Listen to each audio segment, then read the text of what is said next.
This whole therapy thing, the reason I believe they push therapy so heavily is because it goes into something I said a little bit earlier about selfishness. If you convince somebody that they have to spend hours and hours per week sitting in a chair talking about that feeling they had last Thursday in the kitchen. That's crazy. It's insane. Crazy. You want to talk about creating mental illness? There it is. This exasperates problems. This makes it worse. And it also builds this culture of absolute and utter selfishness. Excuse me, they're trying to put you in jail for the rest of your life effectively because they're going to enslave you and they're going to control all the money and they're going to make you get injections you don't need. Yeah, but you know, I'm sad. I got therapy. I'll talk about it later. Yeah. That's all they want. They just want you to be so obsessed with how you feel in your own mind that you can't even look outside of yourself and care about anything. It's part of the propaganda machine. It's part of the mechanism to turn us all into docile farm animals. I said this to somebody the other day. They were talking about how they feel. And I said, who cares how you feel? And he goes, well, what do you mean? Well, I don't care. You're telling me I know you and I don't care. So all the people who don't know you don't care. The woman you want doesn't care. You can't go up to a chick at a bar and say, you know what? Usually I'm really charming. Today I'm a bit sad. Can you give me a pass? Can you let me off? She'll be like, go away, weirdo. The chick you want doesn't care. The job you're supposed to perform at doesn't care. If the man who wants to mug you decides to pull out a machete, he doesn't care. You can't say, bro, I'm not in the mood for a fight today. Tomorrow, please. Nobody cares. So why do you care? All the people out here in the world don't care, but you're going to sit there and you're going to care. You're going to be the only person in the world who cares. You're going to walk around telling everybody, trying to find somebody who gives a good luck. Because what's going to happen is you're going to walk around feeling sorry for yourself, trying to find somebody who cares. You might find somebody who pretends to care long enough for you to get a little bit of dopamine. But all in all, you're wasting time in a hyper-competitive world where people like me who perform regardless of how they feel are just going to perpetually bury you. And then you're going to sit there and wake up and go, why am I a loser? Well, because when Andrew was sad, he continued to perform. When Andrew was in jail, his business didn't fall apart. He was doing push-ups every day. His body didn't fall apart. Nothing about his life degraded when he was in a jail cell surrounded by cockroaches. You're in a plushy bed at home, crying about what? And you expect the male world's hyper-competitive. So you're not allowed almost as a man to put that much importance on how you feel. You don't have time to care about it because you have too much to do. This is what I find so remarkable. If I feel sad, I don't think, how do I stop myself? I need to not feel sad. I just go to work. I got stuff to do. I'm a man. I have things to do every single day. This whole therapy garbage, I can't think of a way faster to ruin your mindset and destroy your ability to resist the perils of life than going to therapy. I really do believe, I think there is this mass drive to instill the idea of absolute selfishness in people. I think they're trying to, when I really analyze the ideal citizen they want, the ideal citizen is yes, docile, and yes, he's Unix, but he's also ultimately selfish. Because then you don't care about community. And I think therapy is a fantastic way to make you selfish. Men come to me or young boys come to me and talk about something bad that happened to them. I said, good. Absolutely and utterly good. You should be glad that thing happened to you because that's the reason you're going to be the man who can resist the perils of life in the future. If you don't give a man struggle, look what he becomes. Tell me the kind of man, if I were to say to you, imagine a man who's never struggled in his life. Physically, mentally, everything's gone perfect for him. Born in the royal family, everything's been perfect for him his whole life. Is that the kind of man anybody respects? Is that the kind of man anyone wants to be? So you need to have all these bad things happen to you so you build the mental resilience. And that's another thing about masculinity and males as a whole. We're trying to take that all away from them in almost every regard. It's actually an interesting conversation to have about how psyops can work as a whole, because when I analyze, especially as a man, and I always talk from the masculine frame, not because I'm a misogynist, but because I'm a man. And I understand the masculine frame because I am a man. If you stray from the archetype of masculinity, if you stray from honor, courage, if you're not dutiful, if you don't believe in putting honor in your last name, if you don't want to be physically and mentally strong, if you don't believe in finding problems to solve, you don't believe in having a difficult life, if you stray from this because you've been psyoped to stray from it, all you end up with is misery. And it's amazing that people will see anybody who's strayed from it end up perma-miserable and still fall for the psyop. I find it incredible that people don't think logically long enough to sit and say, okay, whose life do I actually want?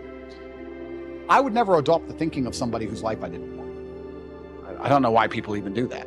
I could sit and have a conversation with Prince Harry for 10 hours straight, and he could be as compendious and convincing and concise, and he could be extremely perfectly articulate with his points. And at the end of it, I'd say, yeah, but I don't want to be you. So I don't want to think like you. So get fucked.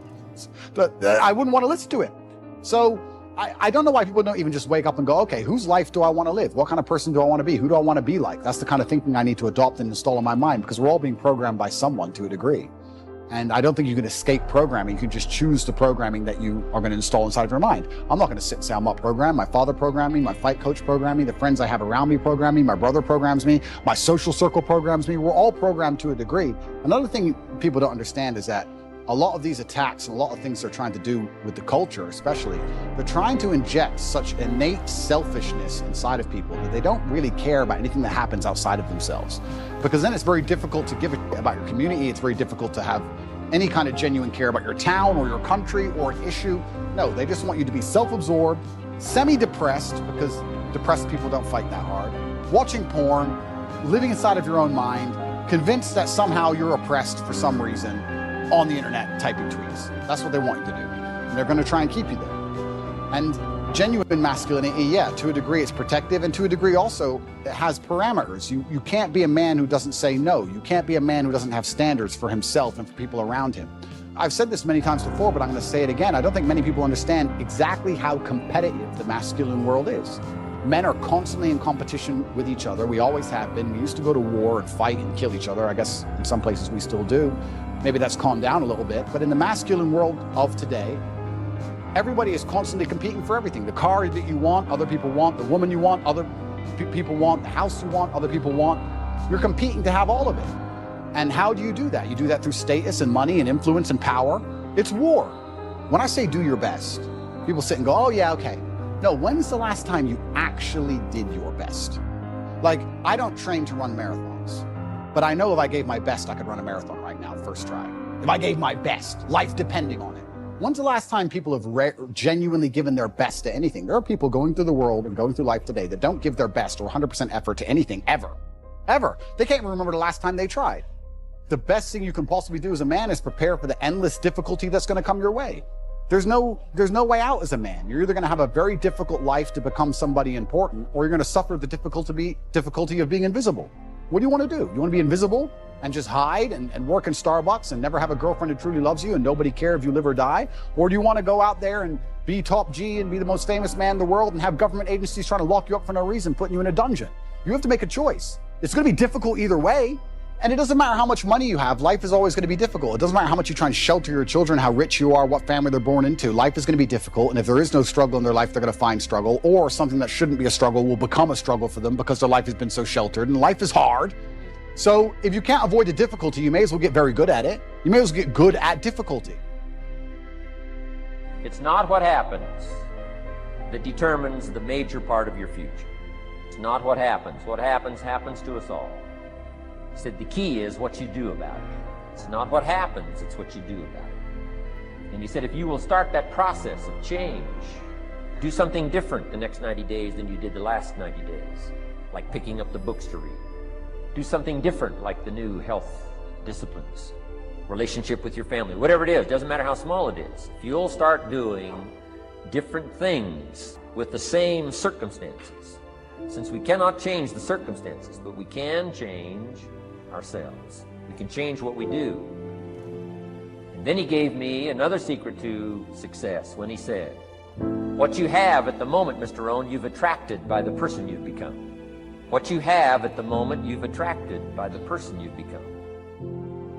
Few little simple principles here. Once you understand these, it starts to explain so much. Now, sometimes it's a little tough to take, blaming yourself instead of the marketplace. Taking responsibility instead of putting it off on someone else. That transition sometimes is a challenging mission.